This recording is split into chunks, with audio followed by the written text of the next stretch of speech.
I launch it.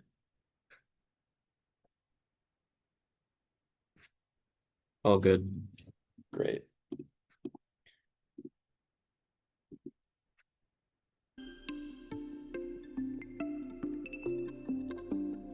In the right hands, satellite data can make a life-saving difference.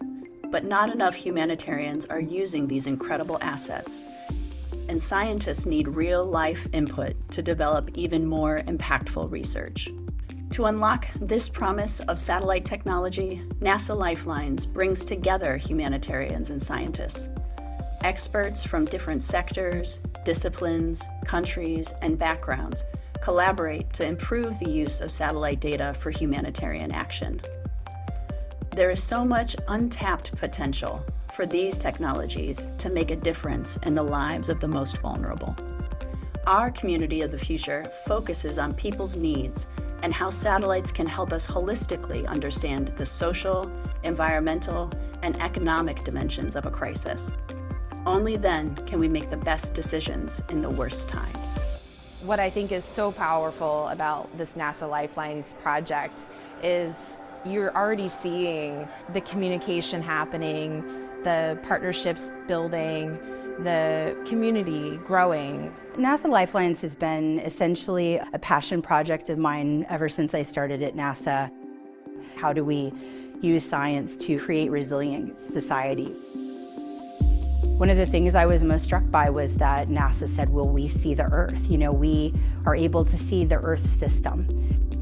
To me, the idea of being able to bring these two sectors, the way that we look at different things together, seemed like we would finally achieve this systematic approach to not just putting human life first or the environment first, but rather marrying them together so we're thinking about it in a united way. Bringing these two disciplines and thinking about how they compound, thinking about how they cascade, and thinking about how they can mitigate as well. That's where I think the real traction is, from understanding these processes better. NASA Lifelines removes the barriers preventing different experts from collaborating. Need unbiased advice from renowned scientists? Access to funders to scale impactful use of satellite data? Or a forum to discuss new ideas? Whether you're a humanitarian or a scientist, NASA Lifelines is your community. If we're building more integrated communities, we know that we're looking at the system in a different way, then does that put us in a situation to reverse, where we've gone and really create a community that is more focused on resilience? If we're able to get there, then I can't imagine what kind of future we would have. I think it would be an incredible one. Hopefully some of these big changes in the world and in the capabilities are going to actually lead to us being able to narrow that digital divide and actually be more inclusive of who can actually use the information that we have available. We're building community, we're building these relationships that can be long-term, sustaining you after and hopefully before a disaster happens, and that's powerful.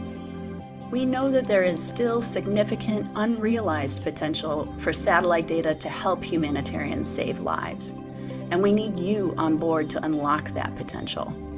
Whether you're in the lab or in the field, your expertise can make a world of difference. Join us.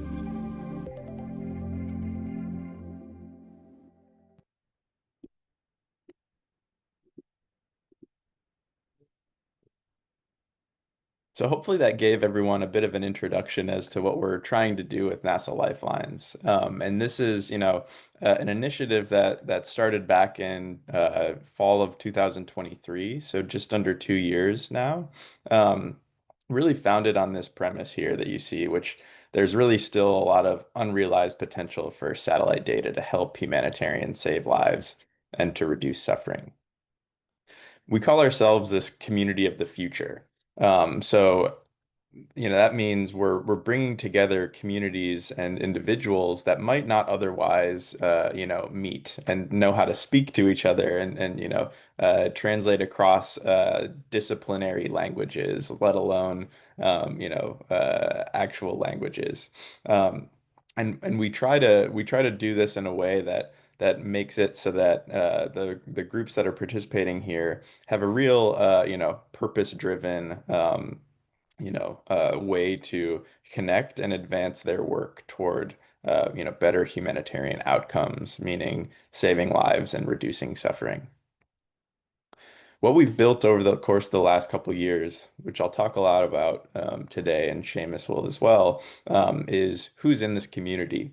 How do we support the people that are participating in our various programs, and what is it that they're doing, what they're getting out of it, and also if you're interested in joining and taking advantage of some of the resources and the support that we have to offer, how that you can get involved as well. So we have a lot of experts from around the world. We're supported by NASA, but this is a global effort where we don't restrict participation to folks who are in USA. Um, we're collaborating with a lot of different humanitarian groups, academics. We've been able to, unlock additional funding for groups that are participating in some of our programs from different funders as well to support and scale up their work. You see here just sort of a snapshot of some of the organizations that we've been working with. A few on the top, I'll point out. For the first year and a half of our program, we had what we call humanitarian wayfinders, who are, very already, fluent in using satellite data in their operations, who, helped us figure out a little bit more so about how to design our programs to help other organizations that were a little bit earlier along on their journey of using satellite data in their operations to get better at understanding what the potential is and how they can take advantage of the tools and resources that are available. So Pax for Peace, a Dutch peace organization that does environmental peace building. The ICDDRB, excuse me, the group out of Bangladesh who work in water, sanitation, and hygiene. A number of the other organizations that are working at the global level in humanitarian response, Catholic Relief Services, Mercy Corps, IFRC, but also smaller organizations that are operating out of uh, at the country level, doing direct response, and technology companies, universities, etc. So one of the things that we found in the first year of our program that we thought was very interesting after launching a community survey is that a lot of satellite data and tools are uh, very much built with a scientific user in mind.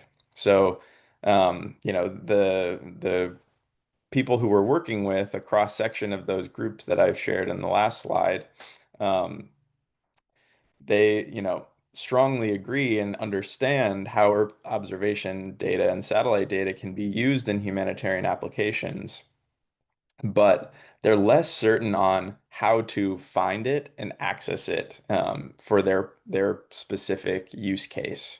And so this is part of the challenge that we've sort of been trying to address over the course of the last couple of years, and not only making the potential known to humanitarian groups and scientists on this sort of uh, you know, uh, potential synergy here, but also making the tools, the data sets, and the approaches or methodologies more accessible and fit for purpose.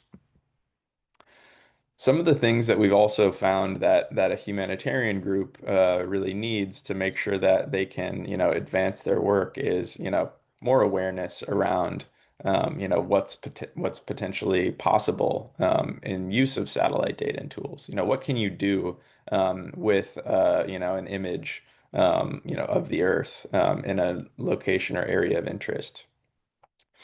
How can we, access the expertise that helps us be able to make that tool relevant. So many humanitarian organizations actually, have some technical capacity in-house, but it may be one person who's managing, all of their data systems and doesn't necessarily have, any pre-training on how to use, satellite tools. Also, the sort of science needs to be fit for purpose. So, that means that, for their own use case, be it, mapping a refugee camp, understanding environmental risk. They need to know that a specific sensor or, approach is going to help get them, what it is that they need. We've also identified the need for partnerships to make some of these, applications relevant. And we, understand as well that it's not always easy for humanitarians to be able to network and find the individuals that are, willing to help support new applications that have the right skill set. Other thing, obviously, and I know this is a big question mark and is getting even more, pronounced is, you need to have some sort of funding or financial support often to pilot and to try to scale up approaches that are using satellite data. And lastly, I think there's this sort of shared sense of, wanting to have your work have a greater impact in your own community and others. So the way in which, we've designed our programming, which I'll talk about and Seamus will talk about in a few minutes, is, with these, challenges in mind. And so I'll talk about each of these five programs in turn and how they sort of get at those barriers that I've talked about and those needs that the humanitarian community and the scientific community have expressed. One of the programs here, and actually I'm glad to see Claudel on the line here.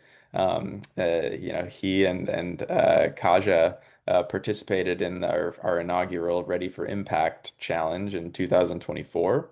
And this program is an accelerator slash incubator program for groups that are starting to work with satellite data and looking to scale those up to reach, more people to have a greater impact. And so we do this, by opening up an application, sourcing, ideas from the community on here's a new approach that we've found some promise in. And we help connect these groups with additional expertise in the form of, mentorship, help recommend, what other free and open data sets and potentially other, resources might advance that work. And then we help coach these individuals and teams in how to deliver a really effective pitch to a group of funders from bilateral donors, the private sector, and others who are interested in investing in these groups to scale up. So in the course of the last couple of years, we've supported about 24 teams and launched 15 new partnerships amongst these teams and the funders. A few of the examples here I'll show you is one of the collaborations between the Better Planet Laboratory out of the University of Colorado and Amnesty International has built a tool called Environmental Rights Watch that leverages geospatial AI to be able to identify risks to what they call fence line communities living near fossil fuel extraction sites, and provide these communities with more evidence to use in advocacy. Another group, I see a couple folks from Brazil here, Mapi Biomas. They've got a new platform that they're calling Mapi Biomas Urban that helps, urban planners and others make decisions on where it is to, plan their cities in expand in areas that are not going to be as disaster prone, and be able to use resources in a more sustainable and effective way. Another group with the IRC has a project called Signpost. I don't know if you've heard of this. It's an approach that leverages really hyper local risk information and data that can basically help communities who are dealing with crises um, make decisions on how to respond to those crises. Couple of notes here on some of the funders that we've gathered for this program who are all very interested in supporting these applications. AWS, Amazon Web Services provide cloud resources and sometimes funding to support scale up of these groups. Um, the Mercy Corps Ventures, they invest in sort of early stage startups that are looking to make an impact. Um, and the Taylor Geospatial Engine is really geared toward advancing any projects that have geospatial innovation components. So if you're interested in listening to and watching some of these pitches from this year's showcase, you can take a look at the link in the QR code shown here, and watch a number of these groups and see it in more depth how they're using their satellite information to make better decisions in their programs. Another program that we run is called the Earth Science Review Board. And this one is really, geared toward helping groups who are trying to understand, is my, approach to, using satellite data, best in class, or, is it able to help me answer this question? Another potential, user of this program is someone who may not know if satellite data is right for a given use case in their operations, but is looking to get some feedback from experts on whether or not it's something that's possible. So we've reviewed about 12 cases from a variety of different organizations who, want to know, for example, can I use satellite thermal imagery to, aid in my human rights investigation? To, can I optimize my project activity sites based on, where physical locations in this community are distributed with the help of satellite data? And another one around, how can I plan out where I'm mapping out my urban sanitation and water infrastructure?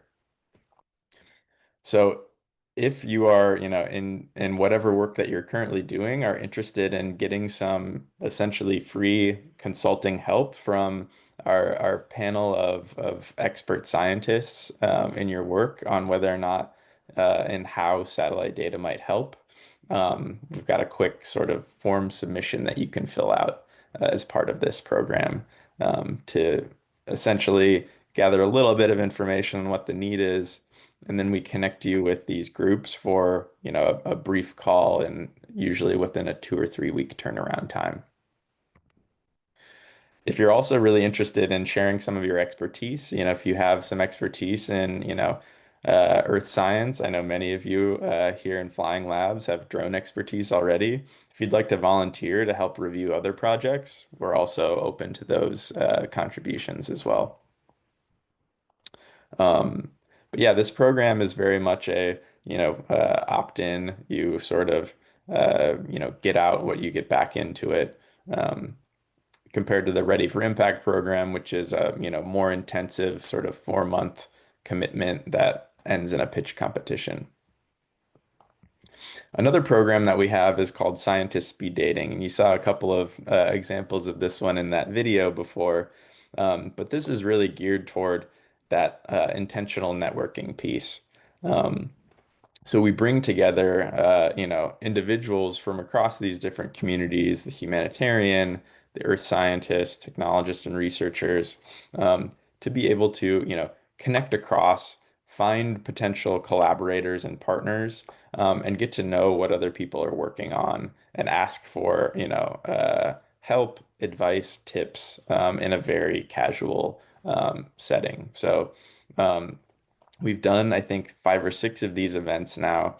And, some of them have a specific theme where we're, interrogating a big question, like, how can we develop easy to use methods to understand and measure the number of people affected by emergencies, for, better anticipatory action. You know, we've worked with Nepal Flying Labs, as you can see here as well, to understand, are we targeting the most vulnerable communities with our activities? Um, the next session that we're hosting is actually in September here, where the focus is on shelter damage and displacement. So if anybody is in particular interested in, getting involved in one of these sessions, we have a number of organizations we're collaborating with. It's about a 2-hour session. You can sign up in the QR code here. We're going to have some additional speed dating events happening in late 2025, early 2026, in Colombia, where we're working with a company called Twilio, on crisis readiness approaches using satellite data. Um, I think that's where I will turn over to my colleague Seamus to talk about some of our other programs. Seamus, take it away. Thanks, Jeff. And great to see everyone on the line today. I'll carry us through a couple of last programs that we'll speak to today and then get into some kind of use cases and talk a little bit more about drones and satellites. Supper Clubs is one that's near and dear to my heart. As you can kind of see on the screen, this is another way that we try to engage the community and maybe and more so than some of the other programs in a casual kind of intimate setting. So supper clubs, kind of alluded to in the name, supper. The idea is that we bring folks together from different backgrounds, humanitarians, geospatial experts, remote sensing scientists, affected community, people from all across the board to kind of dig in and discuss and learn from each other in a similar way as scientists speed dating, about specific topics and questions that I think a lot of us are grappling with in the community. The idea is that folks bring in sometimes their kind of brown bag style, potluck style. People bring in their food, but the idea is that we gather around the kind of metaphorical dinner table and kind of break down boundaries and barriers and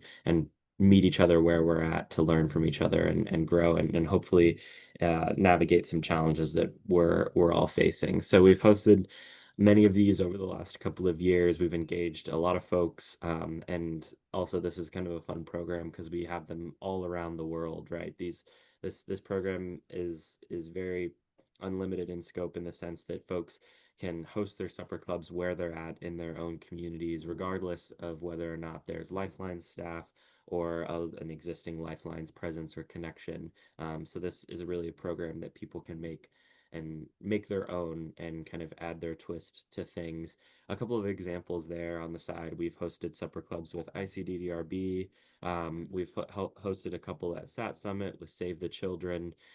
Some that I want to kind of touch on. We held one with the World Resources Institute in Washington, D.C., exploring EO applications for water monitoring in fragile contexts and brought together a number of kind of experts across the local DC context to kind of speak and dig into that question and learn some interesting things from each other. Another one that really stuck out to me was one that we hosted with the Cameroon Database of Atrocities in Bellingcat, looking into how organizations can best use data to advance human rights issues and accountability for human rights violations. And that one was a really interesting one. We actually had folks that work for Bellingcat and Scripps News come in, right. So, we've spoken a lot to some of these user communities within the kind of purview of Lifelines, the humanitarians, the earth scientists. But I think as we all know, and speaking to folks on the line, you all are familiar that a lot of these areas of focus bleed out into a lot of different sectors, right? And communication is a huge piece of that, and it's something that we are definitely looking at and excited to bring folks into the fold and learn from. And then the last one that I'll mention is we just wrapped up a supper club challenge with youth mappers. And if you're familiar, youth mappers is associated with the map community and engages youth around the world and at universities and schools to do kind of crowdsourced mapping and work on different humanitarian OpenStreetMap projects.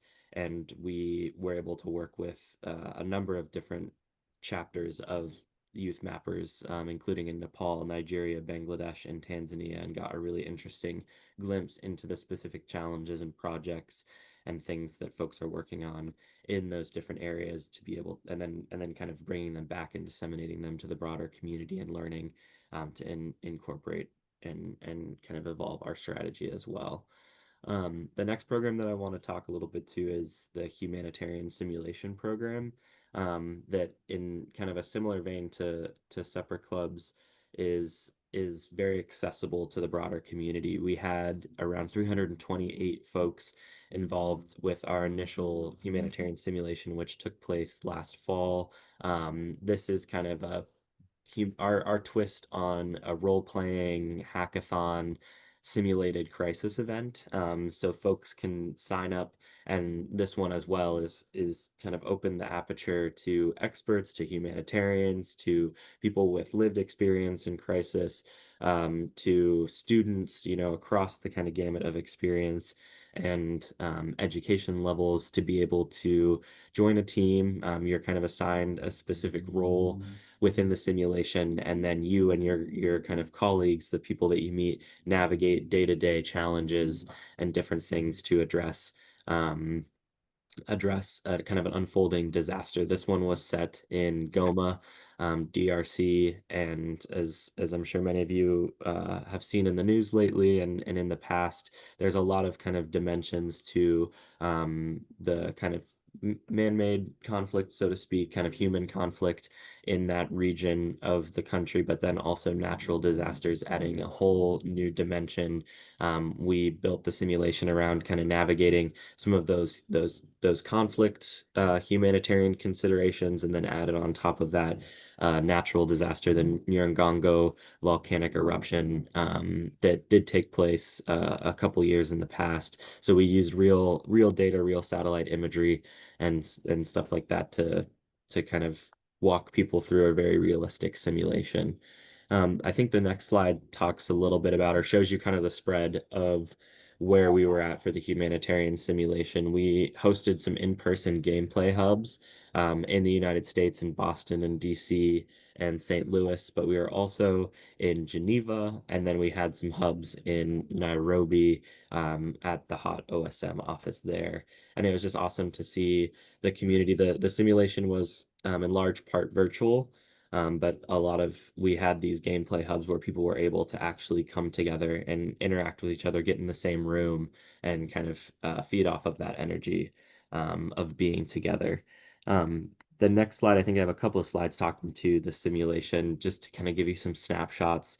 On the right, you can see some of the assets from the simulation. So there's a whole team behind the scenes creating, news reports, and obviously these are not factual, but built on things that actually happened, and kind of guiding the course of the simulation as it played out, right? Folks join each day not completely knowing what challenges they're going to face, sometimes in trying to simulate that in the context of a real disaster. You oftentimes don't know what's going to unfold in a couple of hours. So we were kind of injecting news, injecting different things, and teams, for example, like the infrastructure team, they would get a news brief that there was a flash flood and it took out a bridge, or a lava flow that took out a transportation corridor, and then they had to work on the fly, using satellite information and other sorts of data to figure out what would be the best transportation routes to evacuate people from the city. So you're kind of responding on the fly. It's very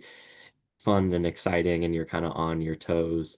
And then the last thing on this slide that I'll touch on, and that kind of carries us into this next one, is the kind of data series packages and these data releases that included all of this data. And this ties in with another program that we're in the process of launching these data series toolkits that are kind of fit for use case packages of data and guidance around different use cases. And so we kind of created those and pressure tested them with this simulation. And on the next slide, you can kind of see a couple of examples of some of the data products that people actually created throughout the simulation, the maps, right? We had folks working on the fly to create these and then kind of deliver them against specific timelines and challenges at the end of the day when then we all kind of came together and discussed and kind of reflected on the day's events, how we all kind of collectively navigated them. But it's a really fun one, and I guess I'll say we're taking this year off. We run this every other year, but definitely this is one to keep your eye out for. It's fast paced. You learn a lot from it, but I think a lot of people came out of it having had a lot of fun with it as well. And it's pretty unique in the sense of a lot of the other programs that we're running. The last one that I'll touch on quickly in terms of programs is murals. And this one's also near and dear to my heart, and I feel like a lot of folks on the team because it kind of captures a lot of what we try to do through all of our other programs in a very visual and creative way, right? So art, as we all know, is a very impactful medium to communicate and convey information. We're all working in different ways to kind of communicate the work that we're doing, the work that you all are doing. And this was a fun project the first year, and we're going to be painting some more murals in the coming years that highlight and kind of showcase the different kind of humanitarian problems, challenges, to highlight resiliency in our communities and different things in different cities. The first 5 that we did were in the United States, but we're going to be doing a couple of murals around the world in the coming years, so keep your eyes out for that. And it's a fun one as well because you get to we're engaging with artists and other community members to again really hone in and focus in on challenges that local communities specifically are facing and how they're overcoming them using satellite technology, data, and tools, Earth observation technology more broadly. Um, I think I have one last slide that again just kind of sums up the breadth of community that we're trying to engage and involve here through all these different programs. A lot of them kind of zooming in on different kind of subsets of this community and population. But I feel like we've spoken pretty thoroughly to the different ways that this list and I'll mention as well as non-extensive as there are folks maybe not captured on here that are absolutely members and parts of this community and the programs and stuff serve and are available for as well. Now to switch gears a little bit and talk, Jeff and I are going to go into some kind of use cases, case studies, talk a little bit more about the applied side of things when it comes to Earth observation and a lot of the stuff that I know many of you are experts on in especially the drone sense. That is not necessarily my background. My background is in remote sensing, so I'm more familiar with the satellite side of remote sensing versus the drone side of things. So I'm sure many of you will have something to add to these next couple of slides, but just to kind of set the stage and talk a little bit about the synergy between satellites and drones as we kind of think about the humanitarian context. One thing that I want to kind of set the stage on is tipping and queuing. So this is the idea that drones and satellites can work kind of hand in hand as satellites tip or flag areas of concern when perhaps a natural disaster is unfolding, and then queuing drones to fly into those areas for targeted data collection. So you can see the example on the screen is 2 images. The bigger kind of underlying image is a Sentinel-1 kind of flood collect over a region of interest. Satellites like the European Space Agency's Sentinel-1 and 2 can be analyzed. The data can be analyzed to detect potential flood damage. They can also be used in kind of planning and other things like that before floods take place. But using a satellite like that, you can kind of set the broader stage. And then you can use, for example, as you see the kind of call out, zooming in on an area where you might identify, according to the satellite data, that there was a lot of inundation. This was a flood zone. We know it's at risk. Then you can fly, kind of point or cue the drone to go in and take some higher resolution imagery to assess, for example, affected buildings and infrastructure. And so you can kind of see those two dynamics and how they're at play with each other. And yeah, in the next slide, I talk a little bit more and just kind of give a bit more overview on a lot of the different capabilities and kind of the synergies between satellites and drones. And as I mentioned, many folks on the line, of course, you all are experts in your own right on the drone side of things, but things like area coverage, right? Knowing the big difference between satellites and drones. Satellites, global, wide area, frequent revisit, and kind of getting into this resolution and timeliness component as well.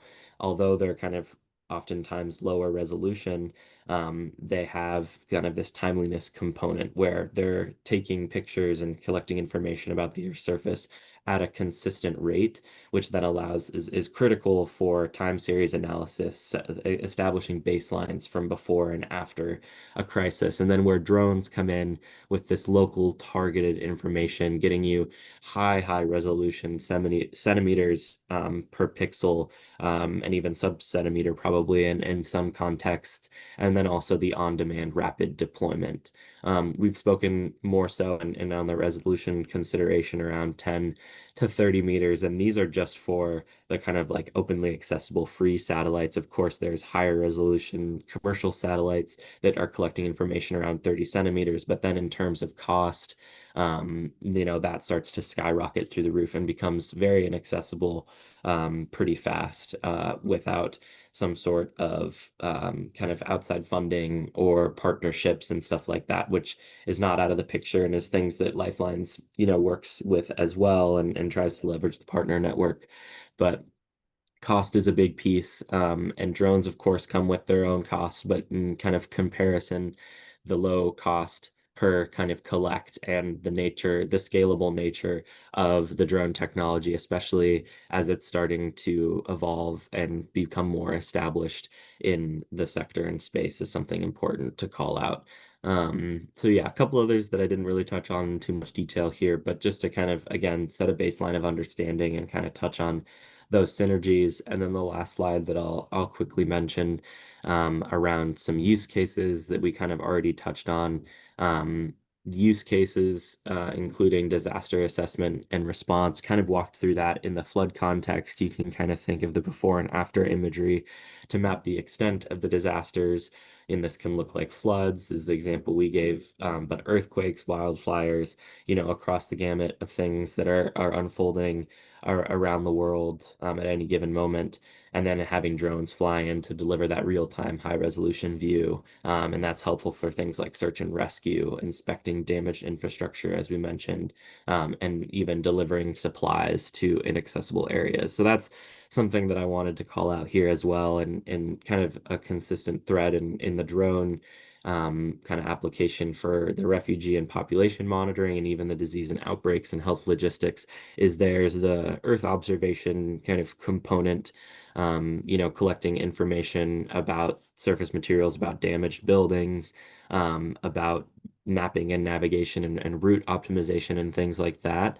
But there's also this added dimension that drones can actually deliver supplies. They have a very like physical presence in the way that satellites don't. And it's an interesting one that kind of adds to the case for drones, right? A couple of examples in disease outbreaks and health logistics, thinking about how drones can actually deliver, medical samples or vaccines across difficult terrains and help with that, and even detect symptoms, such as elevated temperature using different parts of different sensors, basically, to to kind of identify. And that's some of the stuff starts to sound like sci-fi, but it's really exciting in the way that it's evolving really quickly um, in in in the sector. So yeah, a couple of examples there, but I think what I'll do now is turn it back over to Jeff, and we'll get into a little bit more detail into a couple of satellite use cases, and just more broader Earth observation use cases that we've kind of seen play out as they've engaged with our programming, and partnered with them over the last 2 years.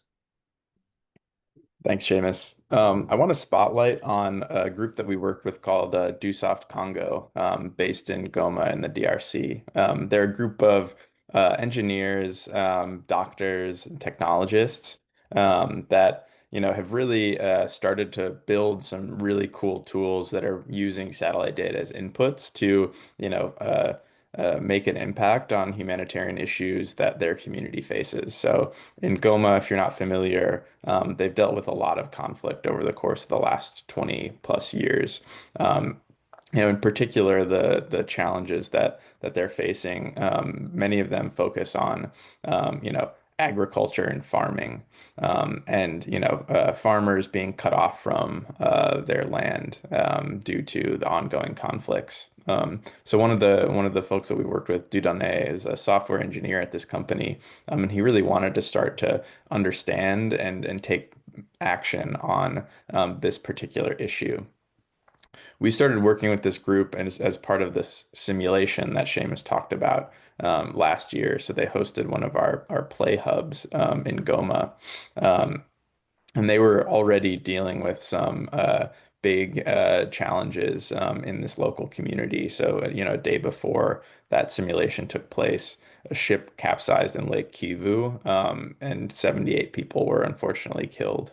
Um, in November, this group, DoSoft had been, hard at work, and they launched this sort of first version of their platform that they call AgriSite, which is, working to address this food insecurity in the region.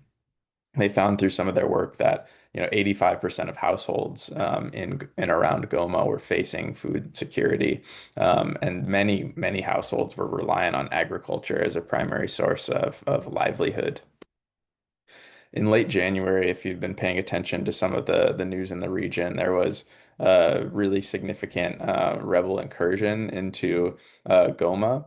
And there was mass exodus of the population from Goma as well, and sort of fleeing the violence. And this group, when they we're trying to respond to this. DoSoft reached out to us as part of this Earth Science Review Board to understand what type of data that they could, access from, satellites to be able to track some of the displacement and movement from this region. And so we activated our team to help respond and get them some of that information that they needed in a timely manner. The DoSoft team joined our Ready for Impact pitch competition, which I told you about before, and pitched their tool AgriSite to our panel of funders. And they're sort of advancing conversations with some of them to be able to hopefully scale up some of this tool. So that hopefully gives you just a bit of an insight into, how an organization that's operating can take advantage of some of the programming and resources that we're offering as part of Lifelines. A couple of other groups that we've supported, that I'll spotlight from the most recent Ready for Impact program.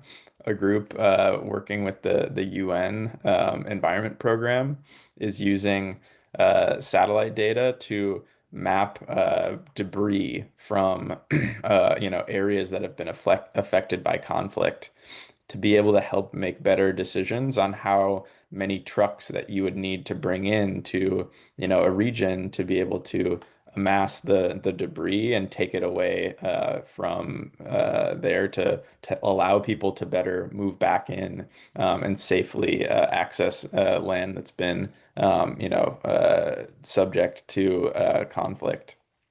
This approach has saved these response organizations about 10x in costs as well. So it's a really fascinating approach.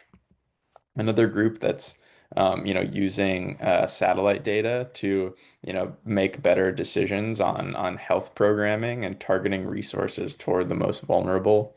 They're integrating hazards into their what they call segmentation data to equip ministries of health around the world to better respond to their populations and what they need in terms of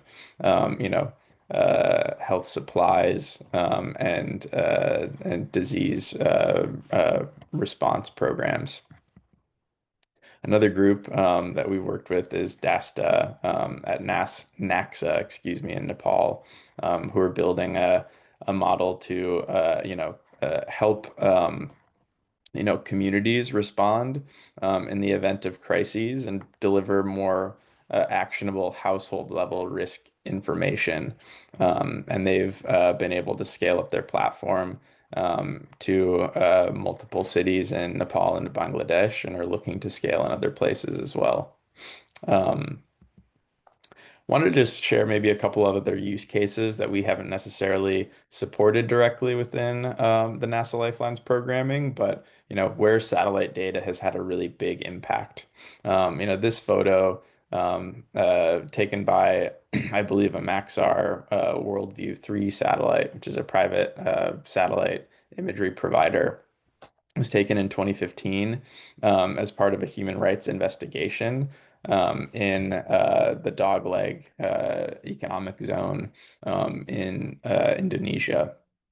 That sort of showed how this uh, illegal fishing operation was enslaving people, and this was used as part of an investigation and filing at the International Criminal Court to hold the perpetrators accountable for their actions.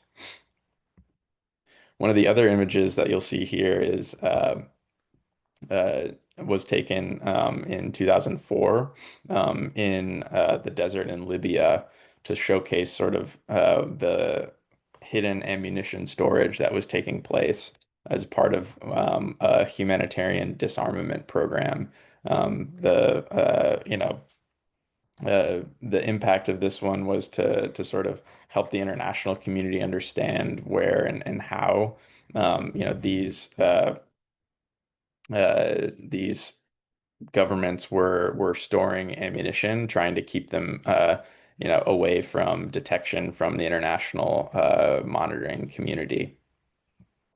Some other images here, show some rare earth mines in Myanmar that were, basically containing really dirty chemicals that were leaking into a nearby river that many relied on for um, drinking water source.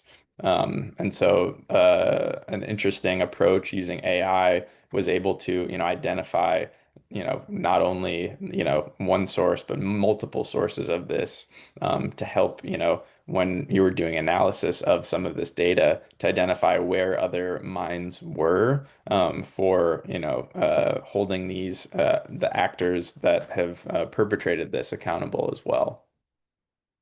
Couple other examples here before I'll get to questions in the last 5 minutes of making sure that we can understand and predict where flooding might happen in countries. So the global flood awareness system is built off of satellite data.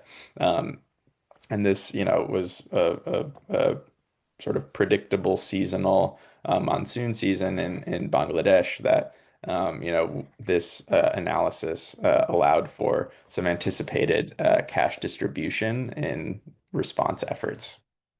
So the last thing I'll leave it on before opening up for questions in the last 5 minutes is, if you're really, interested in, how it is that we're developing our programs and providing support. Would love to hear from you about how you're already using satellite data and in your work, in addition to drone imagery and others. So if you have a minute to fill out our community survey, we would really appreciate that.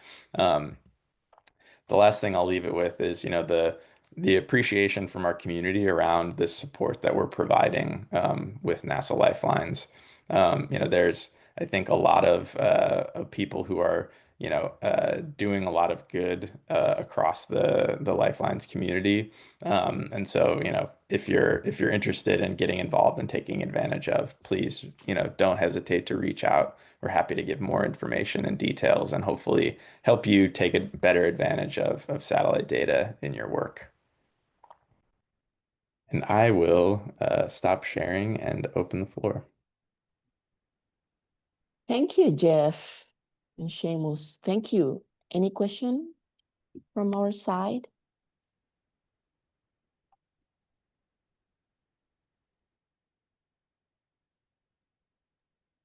I have one, Jeff.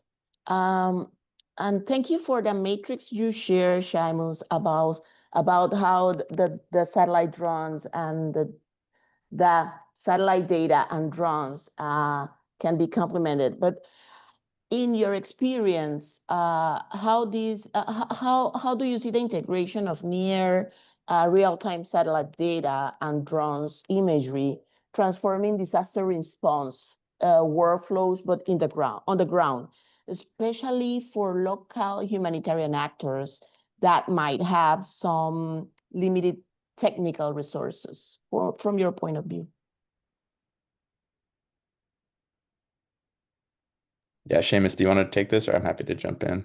Sure, I'm happy to. And I think there's a lot to that question, and I don't know that I have the lived experience or the expertise to be able to answer it in a complete way. I think you're hitting at a lot of the challenges, and I think satellite data and information can do a whole lot.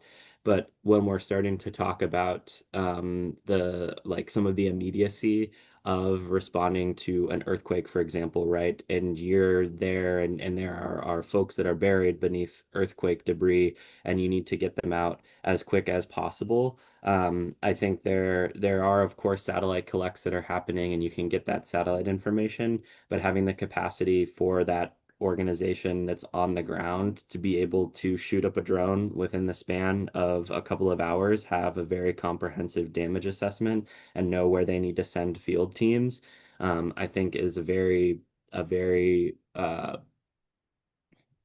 what's the word for it? It is a very enticing thing that I think we're starting to see more traction. I'd almost be interested in hearing folks on the line to hear, right, as Flying Labs and these other programs to build that capacity in kind of drone technology. And obviously there's a lot of technical components to drones, but I do feel like generally, right, there's a lower barrier to entry than, for example, of course, the barrier to launching up a satellite or collect, even wrapping your head around accessing that information, at an educational level, but more so than you getting into the cost implications and different things like that. I feel like there's a huge use case for drones that kind of fill a pretty glaring gap in my opinion. I'd be curious to hear if folks on this line have experience with that and kind of the immediacy. I don't know if that's helping to answer your question. Yeah, I But might jump in too, Seamus, on the sort of immediate response. NASA has a disaster response coordination system that's built to really, support local, emergency managers and municipalities and organizations that are really dealing with an immediate crisis. That they understand sort of what imagery is available based on time of satellite passes and things like that, and the sort of integration of that, capability into, a means to, share with, a community member who might not have, the wherewithal, the technical expertise to sort of give that broader situational awareness assessment, that can then sort of be augmented. But it's a great question, Dania. Thank you, Jeff and Seamus. I think Marcelo from Brazil Flying Labs. Yes, Marcelo? Sure, yes, good morning. Do you have, I would like to hear if you have experience with satellite images using together with drone imagery for fire assessment, post-fire assessment in forests? Yeah, that's a great question. I think that from the satellite data side, there's a NASA tool called FIRMS, the Fire Incident Response Management System, as well as some other newer tools that are coming online, FireSat and others that are taking advantage of change detection in the satellite community that certainly could be augmented by drone use. I think part of the challenge in some of these areas is obviously like when you're trying to map fires is seeing through thick smoke to see what's actually where a fire break is, where a fire is advancing. And so there's some really good science happening across the Western U.S. to start to understand a little bit better about what we can tell about fire motion and expansion. And some private sector companies, I know Google's developing a methodology as well. I don't know about the sort of integration of drones within that response, though. It's a good question. I don't know if Okay, Seamus has any other thoughts on that. okay, thank you.